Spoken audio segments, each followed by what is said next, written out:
बात आज के चैनल के कार्यक्रम आर पार में मैं सुरेंद्र चतुर्वेदी आपका स्वागत करता हूं। दोस्तों, अजमेर लोकसभा चुनाव रोचक मोड़ पर आ गया है। सारे आपसी दुश्मन मजबूर हो रहे हैं दोस्ती के लिए। भागीरथ चौधरी, रामचंद्र चौधरी, विकास चौधरी, तीनों जाट नेताओं की छवि लग गई है दांव पर।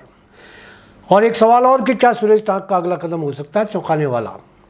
अजमेर लोकसभा चुनाव इस बार बड़े रोचक मोड़ पर आ गया है। ऐसा संयोग बन गया है कि पूरा चुनाव अजमेर की सारी विधानसभाओं से निकलकर बेशकीमती पत्थरों के शहर किशनगढ़ में केंद्रित हो गया है। सारे नेताओं का पेच इसी शहर में फंस कर रह गया है। भाजपा उम्मीदवार भागीरथ चौधरी, कांग्रेस विधायक विकास चौधरी, पूर्व विधायक सुरेश टांक, तीनों राजनेता किशनगढ़ के हैं और यह तीनों मूलतः अपनी अपनी ताकतों की जोर आजमाइश कर रहे हैं। कांग्रेस के उम्मीदवार रामचंद्र चौधरी के पूरे चुनावों में किशनगढ़ के ये तीनों नेता बहुत बड़ी भूमिका अदा कर रहे हैं। इसे किशनगढ़िया लड़ाई का सबसे मज़ेदार पहलू यह है कि ये सभी नेता अभी कुछ समय पहले ही आपस में किसी न किसी रूप में एक दूसरे के खिलाफ भ्रकटी ताने हुए थे। विकास चौधरी, सुरेश टांक और भागीरथ चौधरी ने तो एक दूसरे के खिलाफ विधानसभा का चुनाव लड़ा। तीनों की दावत देखने लायक थी। सियासती युद्ध में विकास चौधरी ने अपना परचम फहराकर सिद्ध कर दिया कि किशनगढ़ में उनका कोई हिस्सा ही नहीं। सुरेश टांक ने भी पूरी ताकत से युद्ध लड़ा और वे हारने के बावजूद जीते हुए प्रत्याशी से बहुत कम मतों से पराजित हुए। भागीरथ चौधरी तीसरे स्थान पर रहे। इस युद्ध में दुग्ध क्रांति के जनक रामचंद्र की भूमिका क्या रही, यह आज भी सवालों के घेरे में है। साफ साफ न भी कहूँ तो यह बता दूं कि विजेता विकास चौधरी उनकी भूमिका से प्रसन्न नहीं थे। वह उनको अपना सहायक नहीं मानते थे। अब परिदृश्य बदल गया है। विकास चौधरी को पार्टी लोकसभा चुनाव लड़ाना चाहती थी, तय भी था, मगर अंत समय में प्रदेश कांग्रेस अध्यक्ष गोविंद सिंह डोटासरा ने अपनी पूरी ताकत रामचंद्र चौधरी के लिए लगा दी और टिकट उनको मिल गई। युवा जाट नेता विकास चौधरी ने पार्टी हित में दूसरे बुजुर्ग जाट नेता के पक्ष में खड़े होने का फैसला कर लिया है। सवाल यह उठता है कि क्या उनके मन से रामचंद्र चौधरी की पूर्व चुनाव के अनुभव निकल चुके हैं। सियासत में मन से कांटा बड़ी मुश्किल से निकलता है। यदि कांटे की चुभन जरा भी रह जाए तो क्या हो सकता है, कहने की जरूरत नहीं। विकास चौधरी युवा जाट नेता है और सच पूछो तो उनके सामने पूरी उम्र पड़ी है। मुझे उनमें हमेशा राज्य स्तर का जाट नेता नजर आता रहा है। लोगों का भी मानना है कि वे आने वाले समय में जाट नेता के रूप में सर्वमान्य नेता हो जाएंगे। ऐसे में वे बुजुर्ग जाट नेता रामचंद्र चौधरी जैसे सियासती बरगद को किस तरह खाद, पानी, हवा और मौसम की अनुकूलता देंगे, यह देखने लायक बात होगी। उधर भाजपा के उम्मीदवार भागीरथ चौधरी चुनावी घमासान में पहले दिन से ही चुनावी दौड़ में सबसे आगे हो गए हैं। विधानसभा चुनाव बुरी तरह से हारने के बावजूद भाजपा से सांसद का उम्मीदवार बन जाना ही उनकी पहली जीत है। राजनीतिक विश्लेषकों का मानना है कि चौधरी मूलतः विधानसभा के लायक थे ही नहीं। उनको सांसद का ही चुनाव लड़ना था। पब्लिक उनको सांसद के रूप में ही देख रही थी। विश्लेषणकर्ताओं को कौन समझाए कि भागीरथ चौधरी को टिकट उनकी इच्छा पर नहीं बल्कि जबरन दिया गया था।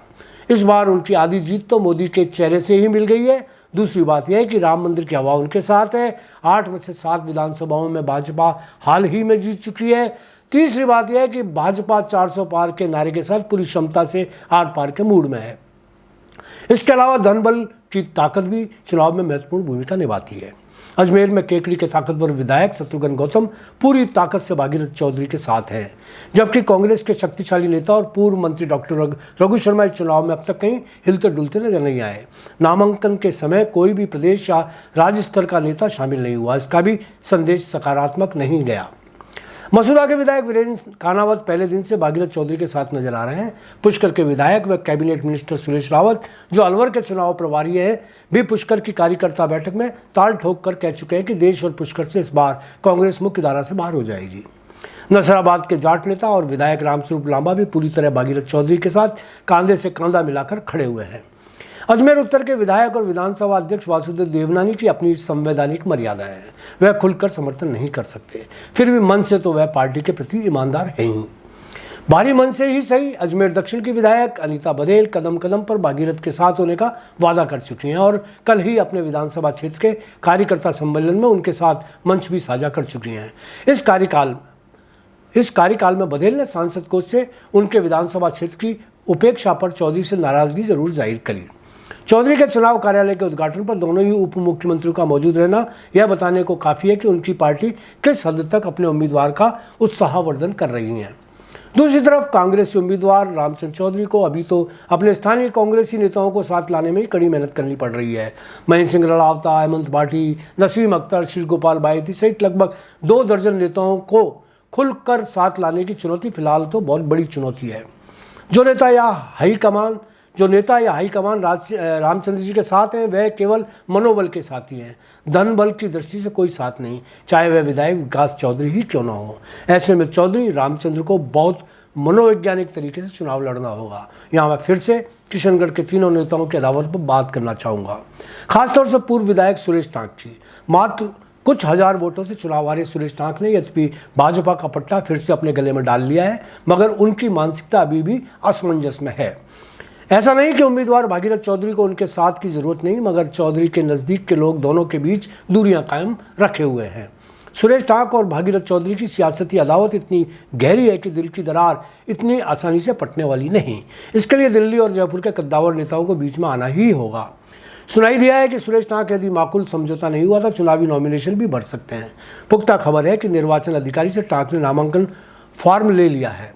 भाजपा के अलावा कुछ कांग्रेसी दिग्गज भी सुरेश टांक से राब्ता बनाने की कोशिश में हैं। वे रामचंद्र चौधरी की उनसे मदद करवाना चाहते हैं। फिलहाल गेंद भाजपा के ही पाले में है। उधर भागीरथ चौधरी पूरे जोशो खरोश के साथ चुनाव प्रचार में जुट गए हैं। नामांकन भरने वाले दिन ही तय हो जाएगा कि चुनाव में उनकी जीत कितनी निश्चित है। आज इतना ही, धन्यवाद।